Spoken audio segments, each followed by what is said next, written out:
بسم اللہ الرحمن الرحیم۔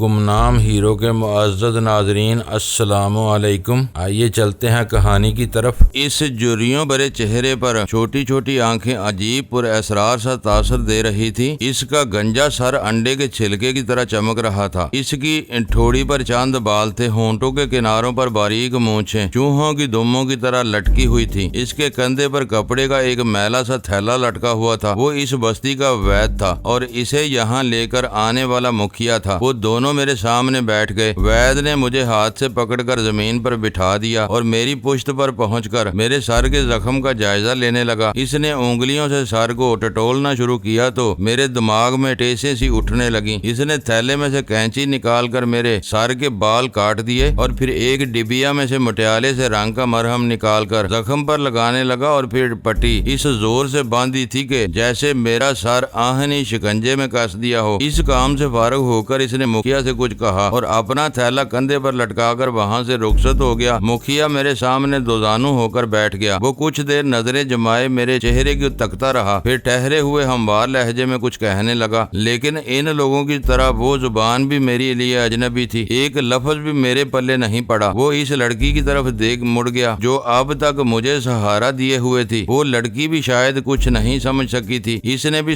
نفی میں سر ہلا دیا۔ مکھیا نے کندھے اچکاتے ہوئے دونوں ہاتھ اپنے زانووں پر مارے اور بے بسی کے اپنے اطراف میں کھڑے ہوئے لوگوں کی طرف دیکھنے لگا۔ پیچھے کھڑا ہوا ایک آدمی دوسروں کو ادھر ادھر ہٹاتا ہوا آگے آ گیا۔ اس کے سر کے بال گردن پر پھیلے ہوئے تھے، دوسروں کی طرح اس کی ناک میں بالی نہیں تھی، البتہ دائیں کان میں چوڑی کی طرح ایک بڑی بالی لٹکی ہوئی تھی۔ وہ بھی مکھیا کے قریب بیٹھ گیا۔ چند لمحے اس سے باتیں کرتا رہا، پھر میرے ساتھ بیٹھی ہوئی خوبصورت لڑکی کی طرف دیکھتے ہوئے بولا، مکھیا کہہ رہا ہے کہ اپنے ساتھی کو بستی میں لے چلو، وہاں تم لوگوں کے لیے ایک جھونپڑے کا بندوبست کر دیا گیا ہے۔ جب تک تمہارا ساتھی ٹھیک نہیں ہو جاتا تم لوگوں کو بستی ہی میں رہنا ہوگا، تم لوگوں کو کوئی تکلیف نہیں ہوگی۔ اس شخص نے یہ الفاظ ٹوٹی پھوٹی انگریزی، نیپالی اور ہندی میں کہے تھے۔ مفہوم بہرحال سمجھ میں آ گیا تھا۔ اس لڑکی نے میری طرف دیکھا اور میرا بازو پکڑ کر اٹھ کھڑی ہوئی۔ ہمارے ارد گرد کھڑے ہوئے لوگ بھی ادھر ادھر ہٹنے لگے۔ میں نے اپنے اطراف میں دیکھا، ہم اس وقت درختوں سے ڈھکی ہوئی ایک پہاڑی پر تھے۔ یہ پہاڑی کافی دور تک ہموار تھی اور اس سے آگے عمودی چٹانیں تھی جو بلندی کی طرف اٹھتی چلی گئی تھی۔ پہاڑی کی دوسری طرف نشیب میں دریا بہ رہا تھا اور 250-300 گز نیچے دریا کے کناروں پر وہ بستی تھی جو 30-40 بے ترتیب جھونپڑوں پر مشتمل تھی۔ پہاڑی سے ایک تنگ سی پگڈنڈی اس بستی تک چلی گئی تھی۔ ہمارے ارد گرد جمع لوگ اب اسی پگڈنڈی کی طرف جا رہے تھے۔ مکھیا اور وہ آدمی بھی اٹھ کر کھڑے ہو گئے۔ اس آدمی نے خوبصورت لڑکی سے کچھ کہا اور وہ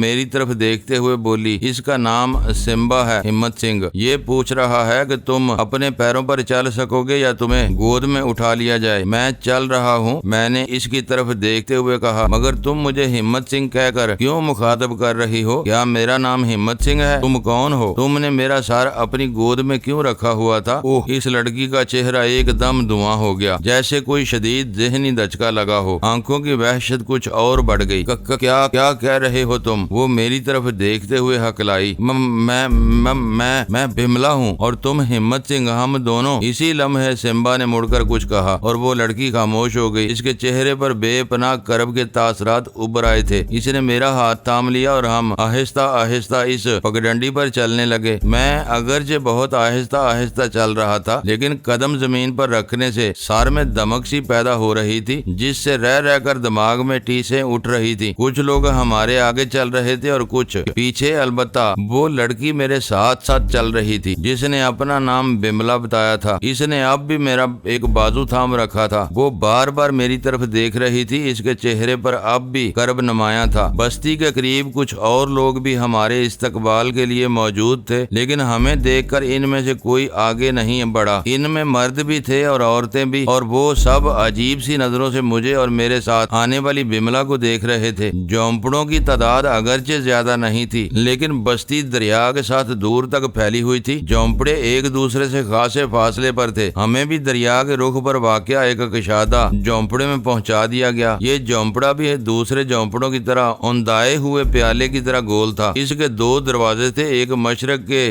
رخ پر اور ایک مغرب کے رخ پر۔ دونوں دروازے کھلے ہوئے تھے اور اندر خاص خاصی روشنی ہو رہی تھی۔ ایک طرف یاک کی کھال کا گدا بچھا ہوا تھا جس میں غالباً درختوں کے خشک پتے بھرے ہوئے تھے۔ مکھیا اور سمبا بھی ہمارے ساتھ ہی اندر آئے تھے۔ سمبا نے مجھے گدے پر لٹا دیا۔ مکھیا نے سمبا سے کچھ کہا، وہ تیزی سے باہر نکل گیا۔ اس کی واپسی تقریباً 20 منٹ بعد ہوئی تھی۔ اس دوران میں مکھیا جھونپڑی ہی میں موجود رہا تھا۔ سمبا نے المونیم کے 2 گلاس اٹھا رکھے تھے۔ اس نے ایک گلاس بملا کے حوالے کر دیا اور دوسرا میرے ہونٹوں سے لگا دیا۔ اس نے ایک بازو سے مجھے سہارا دے کر اٹھا رکھا تھا۔ وہ گرم دودھ تھا جس میں غالباً ہلدی کی آمیزش تھی، کیونکہ دودھ کی رنگت نہ صرف قدرے پیلی تھی بلکہ اس میں ہلدی کا ذائقہ واضح طور پر محسوس ہو رہا تھا۔ میں نے چند گھونٹ بھرنے کے بعد گلاس ہونٹوں سے ہٹا دیا، لیکن سمبا نے اس وقت تک ہار نہیں مانی جب تک دودھ کا آخری قطرہ بھی میرے حلق میں نہیں ٹپکا دیا گیا۔ اس سے تمہیں سکون ملے گا، سمبا نے انگریزی اور ہندی کے ملے جلے الفاظ میں کہا۔ اب تم آرام سے لیٹے رہو، تمہیں نیند آ جائے گی اور جب تم بیدار ہوگے تو اپنے آپ کو بہتر محسوس کرو گے۔ میرے سر میں زخم سے اٹھنے والی ٹیسوں کے علاوہ بدن کا جوڑ دکھ رہا تھا۔ لگتا تھا جیسے کسی نے بری طرح دھن کر رکھ دیا ہو، لیکن یہ بات اب تک میری سمجھ میں نہیں آئی تھی کہ مجھے کیا ہوا تھا، میں زخمی کیسے ہوا تھا۔ میں کچھ یاد کرنے کی کوشش کر رہا تھا لیکن میرے سر میں ٹیسیں اٹھنے لگیں، دھماکے سے ہونے لگے۔ میں آنکھیں بند کر لیں اور دماغ کو آزاد چھوڑ دیا۔ کچھ ہی دیر میں میرے دماغ پر غنودگی سی طاری ہونے لگی۔ بملا میرے قریب ہی بیٹھے سرگوشیوں میں باتیں کر رہے تھے۔ بہت دور سے آتی ہوئی مدھم سی آوازیں میری سماعت سے ٹکرا رہی تھی۔ میں نے آنکھیں کھول کر ان کی طرف دیکھنا چاہا لیکن پپوٹے بہت بھاری ہو رہے تھے، آنکھیں پوری طرح نہیں کھل سکیں اور پھر میرے ذہن پر سناٹا طاری ہو گیا۔ دوبارہ آنکھ کھلی تو جھونپڑے میں مشعل کی روشنی پھیلی ہوئی تھی۔ تقریباً 3 فٹ لمبی وہ مشعل جھونپڑے کی دیوار کے قریب زمین میں گڑی ہوئی تھی۔ اس میں کسی جانور کی چربی جل رہی تھی جس کی ہلکی سی بو جھونپڑے کی فضا میں واضح طور پر محسوس ہو رہی تھی، لیکن نہایت حیرت انگیز بات یہ تھی کہ مشعل کے جلنے سے کسی قسم کا دھواں نہیں پھیل رہا تھا۔ مدھم سی سرگوشیوں کی آواز سن کر میں نے آہستگی سے گردن گھما کر بائیں طرف دیکھا۔ اسی طرح کے ایک گدیلے پر بملا بیٹھی ہوئی تھی، اس کے ساتھ ایک عورت بھی تھی۔ وہ دوزانوں بیٹھی ہوئی تھی، جسم کے نچلے حصے پر دھوتی کی طرح مختصر سا کپڑا لپٹا ہوا تھا، جبکہ جسم کے بالائی حصے پر لپٹے ہوئے کپڑے سے اس کے سینے کا ایک طرف کا بالائی حصہ ننگا ہو رہا تھا۔ اس کی عمر 25 اور 30 کے درمیان رہی ہوگی۔ سرخ و سفید رنگت، صحت مند جسم اور موٹی موٹی سیاہ آنکھیں۔ چہرے کے نقوش بھی بڑے دلکش تھے، لیکن اس نے اپنا حلیہ بگاڑ رکھا تھا۔ ناک کے دونوں نتنوں میں چھوٹی چھوٹی بالیاں تھیں اور بال اس طرح کٹے ہوئے تھے کہ جیسے کیاریاں اور کھیتیاں سی بن گئی تھیں۔ اس کے بال کٹے ہوتے اور ڈھنگ کا لباس پہن رکھا ہوتا تو وہ یقیناً بہت زیادہ پرکشش ہو سکتی تھی۔ مجھے ہوش میں آتے دیکھ کر وہ خاموشی سے باہر چلی گئی اور بملا اپنی جگہ سے اٹھ کر میرے قریب بیٹھ گئی۔ اب کیسے ہو ہمت سنگھ؟ وہ میرا ایک ہاتھ اپنے ہاتھ میں لیتے ہوئے نرم لہجے میں بولی۔ کیا محسوس کر رہے ہو؟ سر کا درد کیسا ہے؟ تم کون ہو؟ تمہیں مجھ سے اتنی ہمدردی کیوں ہے؟ میں نے اس کے چہرے پر نظریں جما دی۔ اس کے چہرے پر ایک بار پھر کرب کے تاثرات ابھر آئے۔ مجھے پہچانو ہمت سنگھ، میں بملا ہوں، ہم دونوں دوست ہیں اور تم نے اپنا نام پہلے بھی بتایا تھا۔ میں نے اس کی بات کاٹ دی۔ لیکن میں تمہیں نہیں جانتا، یہ کون سی جگہ ہے؟ یہ کون لوگ ہیں؟ میں زخمی کیسے ہوا تھا؟ میں نے ایک ہی سانس میں کئی سوال کر ڈالے۔ ہم کھٹمنڈو سے آئے تھے، اس نے یہ کہتے ہوئے محتاط نگاہوں سے ادھر ادھر دیکھا، پھر آگے کو جھکتے ہوئے مدھم لہجے میں بولی۔ پدمی نامی گاؤں کے قریب ہم نے چانگلی کے 2 آدمیوں کو قتل کر کے 500 کلو ہیروئن پر قبضہ کیا تھا۔ یہ ایک رات پہلے کی بات ہے۔ ہم رات بھر پہاڑوں میں سفر کرتے رہے اور صبح ہماری گاڑی بہت بلندی سے دریا میں جا گری تھی۔ گاڑی دریا میں گر گئی تھی۔ میرے دماغ کو جھٹکا سا لگا اور میں الجھی ہوئی نظروں سے اس کی طرف دیکھنے لگا۔ ہاں، بملا نے کہا، گاڑی کا ٹائر پھٹ گیا تھا۔ تمہارے کہنے پر میں نے گاڑی سے چھلانگ لگا دی تھی۔ گاڑی کھڈ میں گر رہی تھی اور تم بھی کود گئے تھے، لیکن شاید تم نے اپنا توازن برقرار نہیں رکھ سکے تھے اور گاڑی کے پیچھے ہی اس خطرناک ڈھلان پر لڑکتے چلے گئے تھے۔ گاڑی نشیب میں بہتے ہوئے دریا میں جا گری اور تم ایک پتھر سے ٹکرا کر بے ہوش ہو گئے تھے۔ خطرناک ڈھلان، گاڑی، دریا، میرے دماغ میں ایک بار پھر دھماکے سے ہونے لگے۔ نہیں، مجھے کچھ یاد نہیں آ رہا، میں کچھ نہیں جانتا۔ میں سر جھٹکنے لگا۔ اس کے ساتھ ہی میرے دماغ میں ٹیسیں سی اٹھنے لگیں۔ یاد کرو ہمت سنگھ، بملا چیخی، ذہن پر زور دو۔ وہ متوحش نظروں سے میری طرف دیکھنے لگی۔ کہیں تم یادداشت تو نہیں کھو بیٹھے؟ اوہ بھگوان، میں کیا کروں؟ تم تم کیوں پریشان ہو رہی ہو؟ تمہارا مجھ سے کیا تعلق ہے؟ میں نے اس کے چہرے پر نظریں جماتے ہوئے پوچھا۔ صورت حال کو سمجھنے کی کوشش کرو ہمت سنگھ، اس کا لہجہ رو دینے والا تھا۔ ہم نے چانگلی کے آدمیوں سے 500 کلو ہیروئن چھین کر انہیں قتل کر دیا تھا۔ چانگلی اور ناگپال دنیا کے خطرناک ترین آدمی ہیں، وہ یقیناً ہمیں تلاش کر رہے ہوں گے، اور ہم ان اونچے پہاڑوں میں اس اجنبی قبیلے اور تمہیں کچھ یاد نہیں رہا۔ اگر وہ لوگ یہاں پہنچ گئے تو ہمیں زندہ نہیں چھوڑیں گے۔ یاد کرو ہمت سنگھ، یاد کرو کل رات پدمی نامی گاؤں سے کچھ دور ہم نے جنگل میں ان کی گاڑی روکی تھی اور میرے دماغ میں دھماکے سے ہونے لگے۔ میں زور زور سے سر جھٹکنے لگا، سر میں ٹیسیں اٹھنے لگیں، لیکن مجھے کچھ یاد نہیں آیا۔ مجھے تو یہ بھی یاد نہیں آ سکا کہ میں کون ہوں۔ نہیں، میں نے ایک بار پھر سر کو جھٹکا دیا۔ مجھے کچھ یاد نہیں، میں کچھ نہیں جانتا۔ ہے بھگوان، میں کیا کروں؟ بملا سر کو دونوں ہاتھوں میں تھام کر رونے لگی۔ اسی وقت سمبا اس عورت کے ساتھ کمرے میں داخل ہوا۔ عورت کے ہاتھ میں ایک پلیٹ تھی جسے اس نے ہمارے سامنے رکھ دیا، اور پھر وہ بملا کے کندھے پر ہاتھ رکھ کر نرم لہجے میں کچھ کہنے لگی۔ بملا یا میں اس کی بات تو نہیں سمجھ سکے، لیکن اس کے ہمدردانہ لہجے سے مجھے یہ سمجھنے میں دیر نہیں لگی کہ وہ بملا سے اظہار ہمدردی کر رہی تھی۔ سمبا بھی میرے سامنے بیٹھ گیا۔ وہ چند لمحے میرے چہرے پر نظریں جمائے رہا، پھر بملا کے کندھے پر ہاتھ رکھتے ہوئے بولا، پریشان مت ہو، معمولی زخم ہے، چند روز میں ٹھیک ہو جائے گا اور پھر تم لوگ یہاں سے جا سکو گے۔ یہاں تمہیں کوئی تکلیف نہیں ہوگی۔ تم اندازہ نہیں لگا سکتے سمبا، ہم کتنی بڑی مصیبت میں پھنس چکے ہیں۔ بملا نے کہا، میرا یہ ساتھی اپنی یادداشت کھو چکا ہے، اسے کچھ یاد نہیں رہا کہ وہ خود کون ہے اور یہ حادثہ کیسے پیش آیا تھا۔ وہ سمبا عجیب سی نظروں سے میری طرف دیکھنے لگا۔ اگر ایسا ہے تو یہ واقعی بڑی خوفناک بات ہے۔ میں ابھی جا کر وید سے بات کرتا ہوں، وہ بہت سیانا آدمی ہے، مجھے یقین ہے وہ کچھ نہ کچھ ضرور کرے گا۔ تم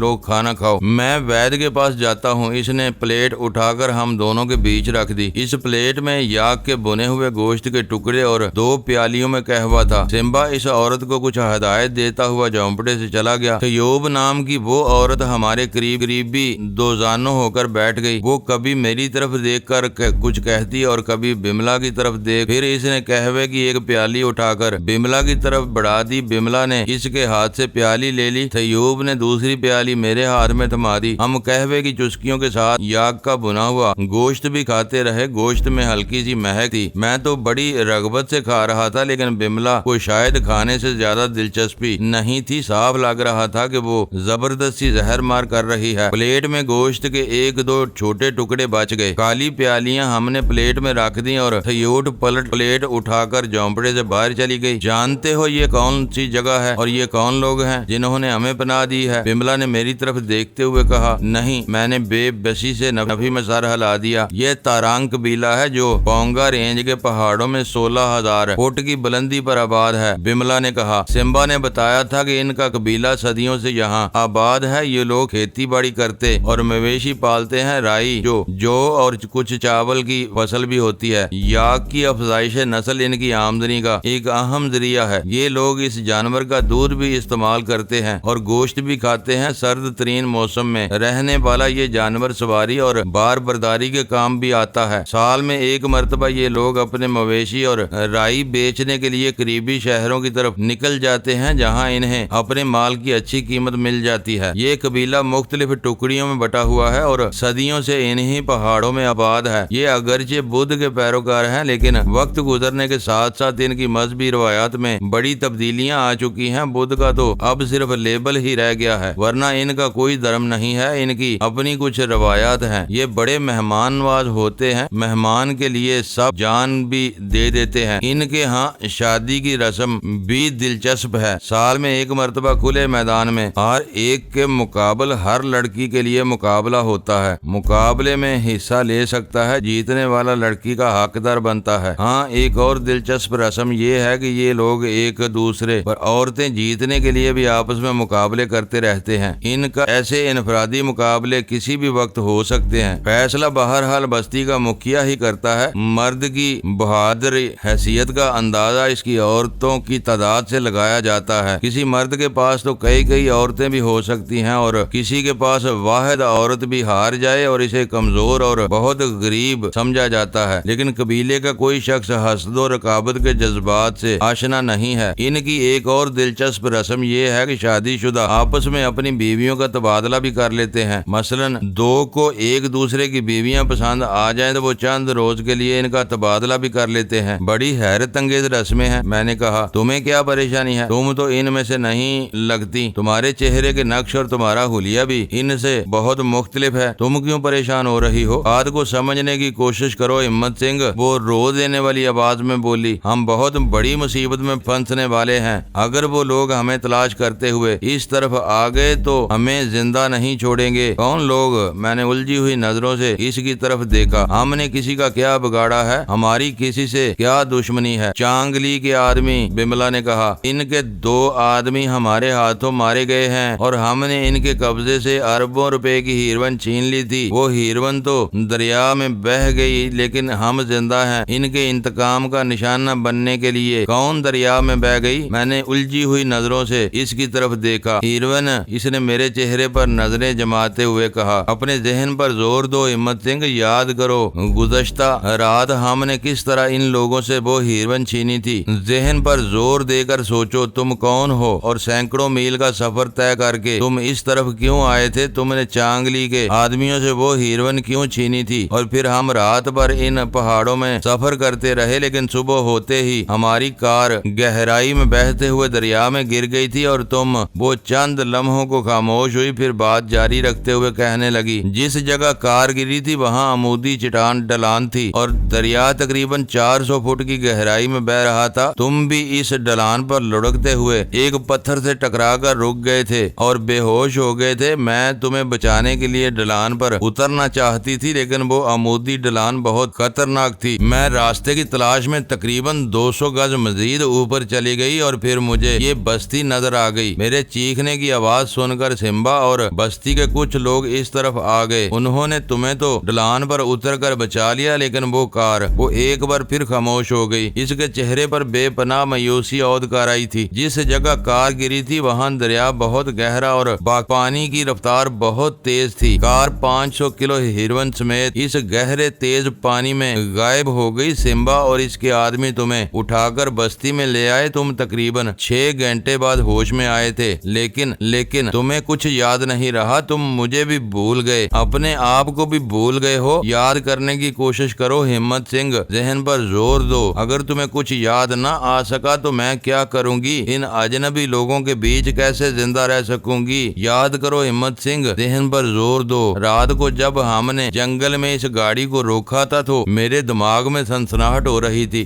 میں سامنے جھونپڑی کی دیوار پر نظریں جمائے سوچنے لگا کہ میں کون ہوں۔ بملا نام کی اس خوبصورت عورت کے ساتھ پہاڑوں میں سفر کیوں کر رہا تھا، لیکن میرے ذہن میں کوئی بات نہ آ سکی۔ دماغ کی نسوں میں تناؤ سا پیدا ہونے لگا۔ اندھیرے کی چادر میری آنکھوں کے سامنے پھیلنے لگی۔ میں نے سوچنا چھوڑ دیا۔ ماحول میں ایک عجیب سی پر اسراریت تھی۔ اجنبی لوگوں میں گھرا ہوا میں خود اپنے آپ سے اجنبی تھا۔ میں مشعل کی کپ کپاتی ہوئی لو کی طرف دیکھنے لگا۔ ذہن میں ایک بار پھر سنسناہٹ سی ہونے لگی۔ اچانک دماغ کو جھٹکا سا لگا جیسے کچھ یاد آ رہا ہو، لیکن پھر ایک دم تاریکی چھا گئی۔ کوئی بات ذہن کے تاریک گوشے سے ابھر کر سامنے آنا چاہتی تھی لیکن ہر مرتبہ دماغ پر سوئیوں کی چبھن سی ہونے لگتی۔ میں نے گدے پر لیٹ کر آنکھیں بند کر لی۔ دماغ میں کبھی بجلی کے کوندے سے لپکنے لگتے اور کبھی تاریکی چھا جاتی۔ قدموں کی آہٹ سن کر میں نے آنکھیں کھول دی۔ بملا بدستور میرے سامنے بیٹھی ہوئی تھی۔ آہٹ کی وہ آواز باہر سے آ رہی تھی، کسی کے چلنے سے چھوٹے چھوٹے پتھر لڑک رہے تھے۔ قدموں کی وہ آواز جھونپڑے کے قریب رک گئی۔ پھر دروازہ کھلا اور سمبا اندر داخل ہوا۔ اس نے کندھے پر طے کیے ہوئے 4 کمبل اٹھا رکھے تھے۔ یہ کمبل خاصے موٹے اور وزنی تھے۔ اس نے 2 کمبل میرے پیروں کی طرف اور 2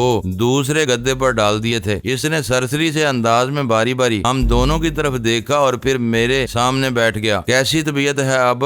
کیا محسوس کر رہے ہو؟ اس نے میرے چہرے پر نظریں جماتے ہوئے ہمدردانہ لہجے میں پوچھا۔ اس کی حالت میں کوئی فرق نہیں پڑا، کچھ یاد نہیں آ رہا اسے، میرے بجائے بملا نے جواب دیا۔ وہ وید کو بلانے گیا تھا، سمبا نے کہا۔ وہ اپنے جھونپڑے میں نہیں ہے، پہاڑی کے اس پار دوسری بستی میں گیا ہوا ہے، صبح واپس آئے گا۔ وہ چند لمحوں کو خاموش ہوا، پھر اٹھتے ہوئے بولا، مکھیا کو بھی تم لوگوں کے بارے میں تشویش ہے۔ وہ جاننا چاہتا ہے کہ تم لوگ کون ہو اور ان پہاڑوں میں کیا کر رہے تھے۔ بہرحال اب میں چلتا ہوں، صبح وید کو لے کر آؤں گا۔ باہر سردی بڑھ گئی ہے، کوشش کرنا کہ کسی اشد ضرورت کے بغیر رات کو جھونپڑے سے باہر نہ نکلنا پڑے۔ ہمارے قبیلے کے لوگ اگرچہ بہت اچھے ہیں لیکن تمہیں دیکھ کر شاید کسی کی نیت میں فتور آ جائے۔ آخری الفاظ اس نے بملا کی طرف دیکھتے ہوئے کہے تھے۔ اسی وقت میری نظریں بھی بملا کی طرف اٹھ گئیں۔ اس کا چہرہ ایک دم دھواں ہو گیا تھا، آنکھوں میں وحشت سی پھیل گئی۔ اس کے علاوہ سمبا نے بات جاری رکھتے ہوئے کہا، رات کو اس علاقے میں جنگلی جانور بھی گھومتے رہتے ہیں، کوئی جانور خطرناک بھی ہو سکتا ہے، اس لیے احتیاط ضروری ہے۔ اچھا اب میں چلتا ہوں۔ سمبا جیسے ہی باہر نکلا، بملا نے جلدی سے آگے بڑھ کر دروازہ بند کر دیا۔ کنڈے کے ساتھ چمڑے کا ایک لمبا سا فیتا بھی لٹکا ہوا تھا۔ اس نے وہ فیتا کنڈے میں ڈال کر 2-3 بل دے کر گرا لگا دی۔ دوسری طرف کا دروازہ بھی اسی طرح بند کیا اور میرے قریب آ کر بیٹھ گئی۔ وہ اچانک ہی اسی طرح کپکپانے لگی تھی جیسے سردی چڑھ گئی ہو۔ میں نے اپنے پیروں کی طرف پڑے ہوئے دونوں کمبل کھول لیے اور میرے کچھ کہنے سے پہلے ہی بملا کمبل میں گھس گئی۔ معزز ناظرین، لائک کریں، شیئر کریں اور کمنٹس باکس میں پاک آرمی زندہ باد، پاکستان پائندہ باد کا نعرہ ضرور درج کر کے اپنے ملک پر فخر کریں اور پاکستان کی بنیادیں مضبوط کرنے میں اپنا کردار ادا کریں۔ ویڈیو دیکھنے کا شکریہ۔ معزز ناظرین، اپنا خیال رکھیے گا اور ہمارے چینل کا بھی۔ ISI پاک آرمی زندہ باد، پاکستان پائندہ باد۔